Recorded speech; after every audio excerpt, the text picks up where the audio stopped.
Good afternoon students. आज का जो हमारा टॉपिक है वो है सस्टेनेबल डेवलपमेंट। दो टर्म्स हैं, इसके साथ आगे बहुत इजी सा और इंटरेस्टिंग सा टर्म है सस्टेनेबल डेवलपमेंट।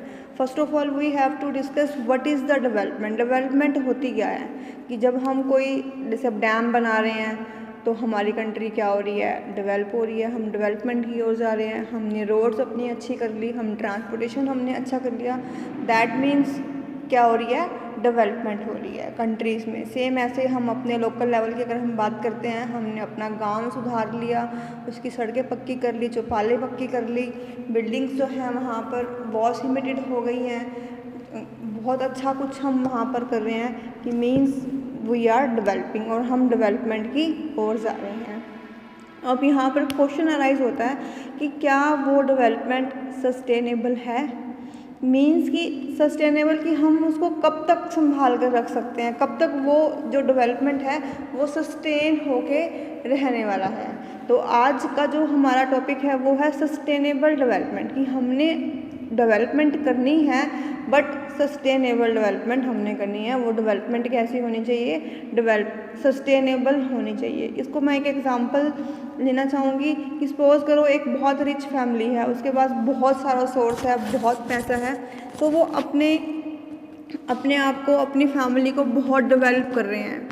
ठीक है, एक जगह पर उन्होंने पैसा इकट्ठा किया हुआ है, उसको निकाल रहे हैं और यूज़ कर रहे हैं, वो डेवलप हो रहे हैं। क्या अगर हम उसके अंदर और मनी नहीं डालेंगे वो कब तक चलेगी, कब तक वो मनी जो है वो सस्टेन होकर रहने वाली है, वो थोड़े टाइम में ख़त्म हो जाएगी। अगर हमने उसको प्रिकॉशनली यूज़ नहीं किया, उसके अंदर हमने और ऐड नहीं किया। सेम यही है कि हम डेवलपमेंट तो कर रहे हैं लेकिन साथ साथ हमने ये भी देखना है कि हमारे पास कितने सोर्सेज हैं, कितने रिसोर्सेज हैं, क्या हम उन सोर्सेज को और जनरेट कर पा रहे हैं या वो सोर्सेज और जनरेट होने वाले नहीं हैं, तो क्या उनकी सस्टेनेबिलिटी यहाँ पर रह जाती है। तो अब हम यहाँ पर थोड़ा सा ये जो कंसेप्ट है वो सोचने वाला कंसेप्ट है कि क्यों हमें जो डेवलपमेंट की ज़रूरत पड़ी, सस्टेनेबल डेवलपमेंट की ज़रूरत पड़ी।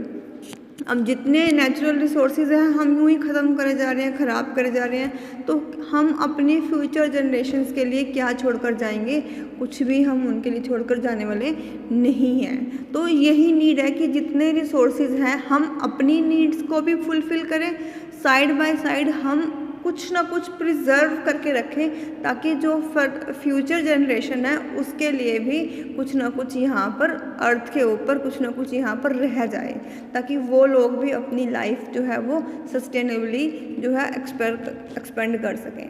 तो फॉर द फ्यूचर जनरेशन हमें क्या था, क्योंकि हमें पता है कि सोर्सेज जो हैं वो लिमिटेड हैं, अनलिमिटेड रिसोर्सेज नहीं है कि खर्च करे जाओ कुछ नहीं फ़र्क पड़ने वाला, नहीं, यहाँ पर जो है वो फ़र्क पड़ने वाला है, एनवायरनमेंट के अंदर जो है बहुत फ़र्क पड़ने वाला है।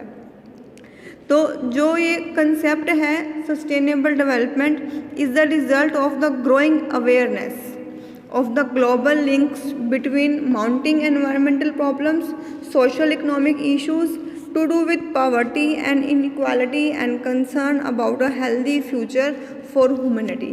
अब सस्टेनेबल डेवलपमेंट की हमें ज़रूरत क्यों पड़ी है, क्यों हम सोच रहे हैं, क्योंकि हमारे अंदर अवेयरनेस जो है वो इंक्रीज़ हो रही है।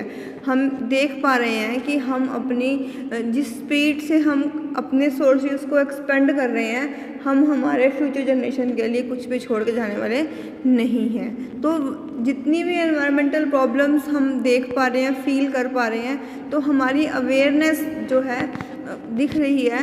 तो इसी का रिज़ल्ट क्या है कि हमने क्या करा, यूएन ने या बहुत सारी कंट्रीज़ ने अपनी कंट्रीज़ के लिए सस्टेनेबल डेवलपमेंट गोल्स को जो है जारी किया। The concept has been widely discussed and has a variety of meaning. इसके अंदर बहुत सारा कंसेप्ट डिस्कस हुआ है और हर एक डेवलपमेंट का मीनिंग अलग है। It is accepted by corporate, government, social activities and environmental activities, and each has their own interpretation on what sustainable development means। ये नहीं है कि बीइंग एन इंडिविजुअल मुझे ये अवेयरनेस फील हो रही है और मैं उसके लिए कुछ कर रही हूँ, नहीं, ये जो सस्टेनेबल डेवलपमेंट गोल्स हैं इनको सब ने अपनाया है, चाहे वो कॉरपोरेट है, चाहे वो गवर्नमेंट्स हैं, चाहे वो कोई इकोनॉमिक्स है या कोई एनवायरनमेंट के लिए वर्किंग करने वाला कोई भी है, सब ने इसको फील किया और सब इसको अपने हिसाब से इंटरप्रेट कर रहे हैं और इन गोल्स को अचीव करने में हेल्प कर रहे हैं। अब सस्टेनेबल डेवलपमेंट का मीनिंग जो है वो समझ में आ गया होगा कि हमने डेवलपमेंट करनी है, बट हमने सस्टेनेबल डेवलपमेंट करनी है कि जितने भी रिसोर्सेज हमारे पास हैं हम उनको यूज़ करें, साइड बाय साइड हम अपनी फ्यूचर जनरेशन के लिए भी कुछ प्रिजर्व करके रखें या कुछ ऐसा सिस्टम करें कि जब वो लोग यूज़ करने लगें तब उनके पास ये सारे सोर्सेज जो हैं वो अवेलेबल हों कि हम सारे यहीं पर खर्च ना कर पाएँ।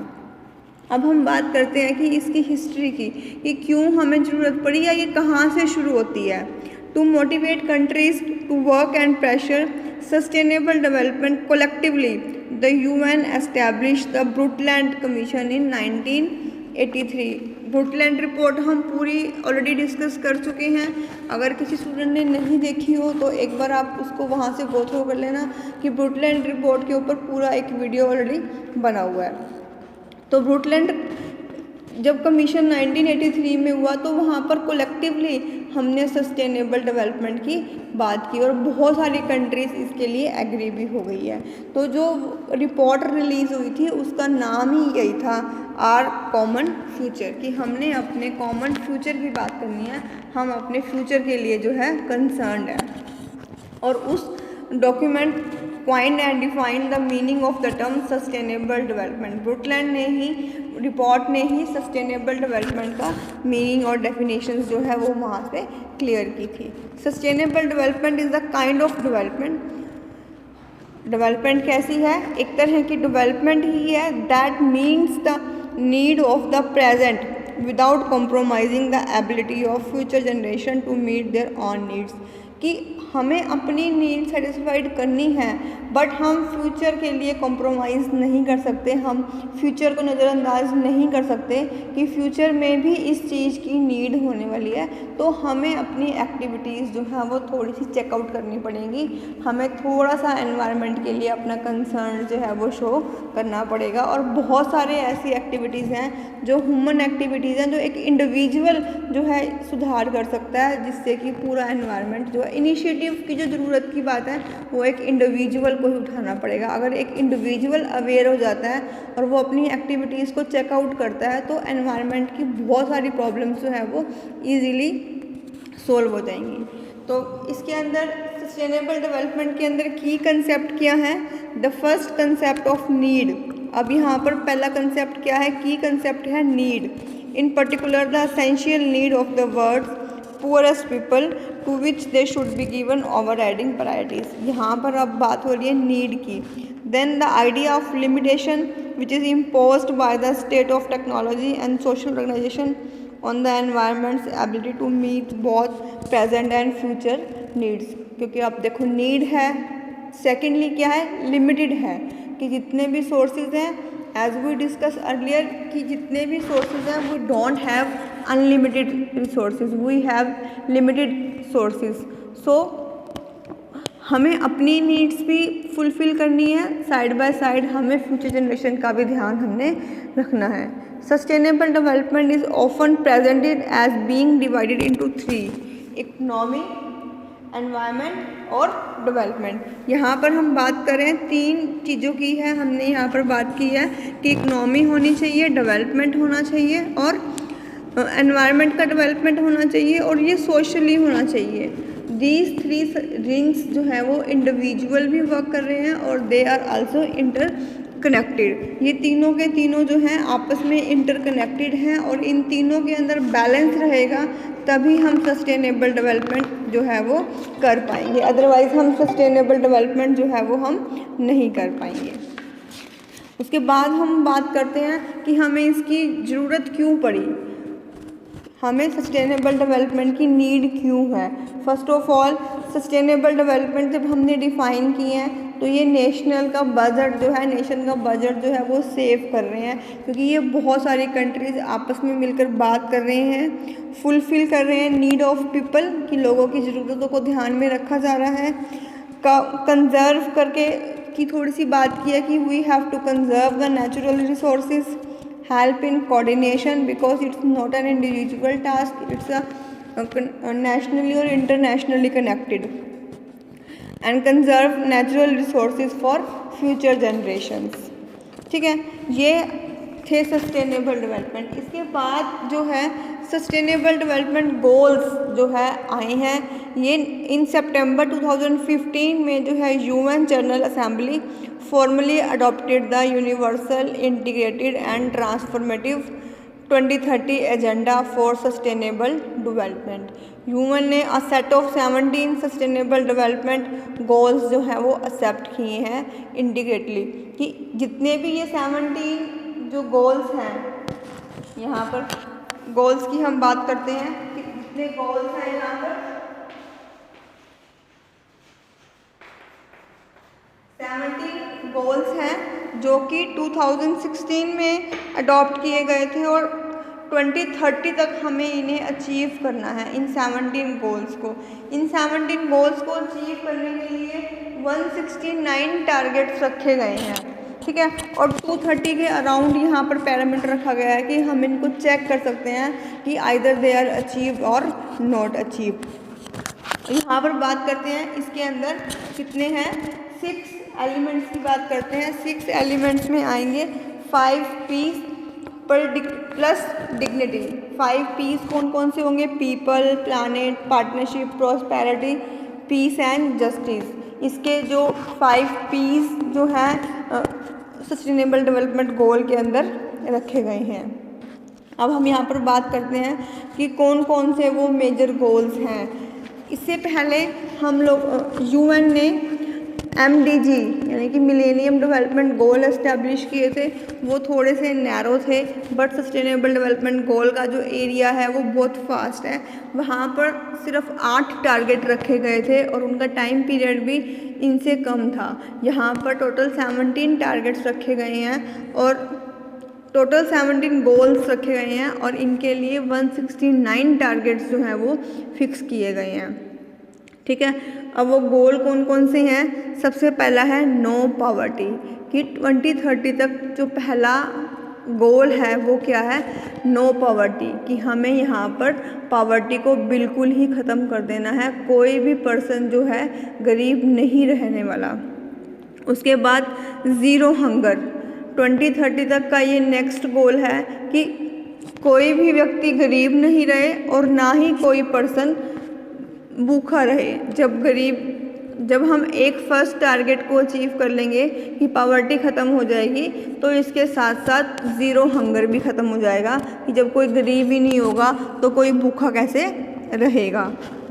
थर्ड है good health and well being, कि नेक्स्ट टारगेट क्या है कि every person have a good health, कि हर एक व्यक्ति जो है अच्छी सेहत रखने वाला हो और वेल बीइंग होना चाहिए वो, कि उनको अपनी हेल्थ के ऊपर भी ध्यान देना है। कि पहला हमने क्या करना है, no poverty, then zero hunger, then good health, कि पैसा आ जाएगा तो पर्सन अपने हेल्थ के ऊपर भी ध्यान दे सकते हैं। देन क्वालिटी एजुकेशन, जो I think it's the first होना चाहिए कि सबसे पहले हमें अपनी एजुकेशन को भी क्या है, क्वालिटी एजुकेशन जो है वो प्रोवाइड करनी चाहिए।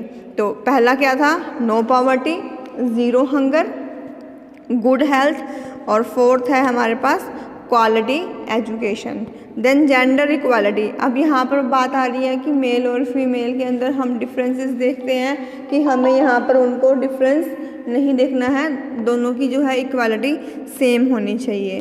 Then clean water and sanitation, कि हमें यहाँ पर वाटर भी पीने के ड्रिंकेबल वाटर चाहिए और सैनिटेशन की भी जो है प्रॉपर फैसिलिटी यहाँ पर हम लोगों को प्रोवाइड करवा पाएँ, ये भी हमारे गोल के अंदर शामिल है। Then affordable and clean energy, कि जितनी भी एनर्जी को हम रिसीव कर रहे हैं वो अफोर्डेबल होनी चाहिए और क्लीन होनी चाहिए। Decent work and economic growth, हमें अपनी ही ग्रोथ नहीं देखनी है, we have to work on the economic growth also. तो मैं रिपीट कर देती हूँ दोबारा से। फर्स्ट क्या है? No poverty. साथ साथ आपको ये याद भी रखने हैं। 17 गोल्स हैं। फर्स्ट है no poverty, second zero hunger, third good health, fourth quality education, then gender equality, clean water and sanitation, affordable and clean energy, decent work and economic growth. Next है industry, innovation and infrastructure, then reduced inequality, sustainable cities and communities, responsible consumption and production, climate action, life below water, life on land, peace and justice, strong institutions, partnership to achieve the goals. तो these are the 17 goals adopted by the UN and 193 other Nations. Country जो है इन्होंने इसको adopt किया है और 2030 तक इनको अचीव करने का टारगेट जो है वो रखा गया है। इन 17 गोल्स को अचीव करने के लिए छोटे छोटे 169 टारगेट्स में इसको डिवाइड कर दिया है और मोर देन 213 और 14 वेज हैं कि हम इनको चेक कर सकते हैं कि ये जो सस्टेनेबल गोल हैं वो अचीव हो रहे हैं या नहीं हो रहे हैं। अगर नहीं हो रहे हैं तो उसके लिए फर्दर जो है स्टेप्स जो है फॉलो किए जा रहे हैं। These 17 goals build on the achievement of the Millennium Development Goals and replace them includes new areas such as climate change। MDG अभी डिस्कस किया कि 8 गोल्स थे तो इससे छोटे थे, कम थे, वहाँ पर क्लाइमेट चेंज की बात नहीं की थी, इकोनॉमिक इनइक्वालिटी की बात नहीं हुई थी, इनोवेशंस की वहाँ पर कोई बात नहीं हो पाई थी, sustainable consumption, peace and justice among other priorities. तो कुछ ऐसे एरियाज़ थे जो मिलेनियम डेवलपमेंट गोल्स में रह गए थे कि जहाँ पर उनको जगह नहीं मिल पाई। तो अवेयरनेस और नीड के अकॉर्डिंगली एक और जो है गोल्स बनाए गए। वुडलैंड रिपोर्ट के अंदर फर्स्ट टाइम जो है हमने इसको डिस्कस किया था और रिपोर्ट का नाम था आवर कॉमन फ्यूचर। तो यहाँ पर उसको नज़र में रखते हुए सस्टेनेबल डेवलपमेंट गोल रखे थे और ईच एंड एवरी एरिया है जो ह्यूमन का यहाँ पर छूने की कोशिश की गई है कि हर एक एरिया कि अगर एनवायरमेंटल प्रॉब्लम से अफेक्टेड हो रहा है तो उसको यहाँ पर हील अप किया जाए। यहाँ पर कोई भी ऐसा एरिया नहीं है जो छोड़ दिया गया हो। सब एरियाज़ के अंदर वर्क जो है इनोवेशंस है, टेक्नोलॉजी है, क्लाइमेट चेंज है, लाइफ बिलो वाटर है, लाइफ ऑन लैंड है, हर एक चीज़ के ऊपर यहाँ पर कंसर्न रखी गई है और अवेयरनेस के साथ यहाँ पर इन टारगेट्स को अचीव करने की कोशिश की जा रही है। ठीक है, होप कि आपको ये सारा कुछ समझ में आ गया होगा। इसके अंदर हमने पहले डेवलपमेंट की बात की है कि डेवलपमेंट होता क्या है और हमें डेवलपमेंट कैसी चाहिए। हमें डेवलपमेंट चाहिए कि जो सस्टेनेबल हो, जो सस्टेन करके हम रख सकें ताकि हमारे फ्यूचर जनरेशन्स भी हैं जो हमारे नेचुरल रिसोर्सेज को जरूर यूज़ कर पाएँ। रिसोर्सेज रीस्टॉक हो रहे हैं बट उस स्पीड से रीस्टॉक नहीं हो रहे जिस स्पीड से हम उनको यूज़ कर रहे हैं। हम जितनी स्पीड से उनको ख़त्म कर रहे हैं तो हमारी आउटपुट की कंजम्पशन ज़्यादा है और इनपुट की जो है वो कम है। ये नहीं है कि नेचुरल रिसोर्सेज रीस्टॉक नहीं हो पाएंगे, हो रहे हैं बट हमारी स्पीड जो है वो मोर देन एक्सेस हो रही है कि जिस स्पीड से हम इनको यूज़ कर रहे हैं उस स्पीड से ये बन नहीं रही हैं। तो थोड़ा सा हमें अपनी एक्टिविटीज़ के ऊपर ध्यान देना है ताकि हम एनवायरमेंटल प्रॉब्लम्स के साथ जो फेस कर रहे हैं उन प्रॉब्लम्स को हम कुछ सॉर्ट आउट कर सकें। होप कि आज का टॉपिक जो है आपको समझ में आ गया होगा। Thank you.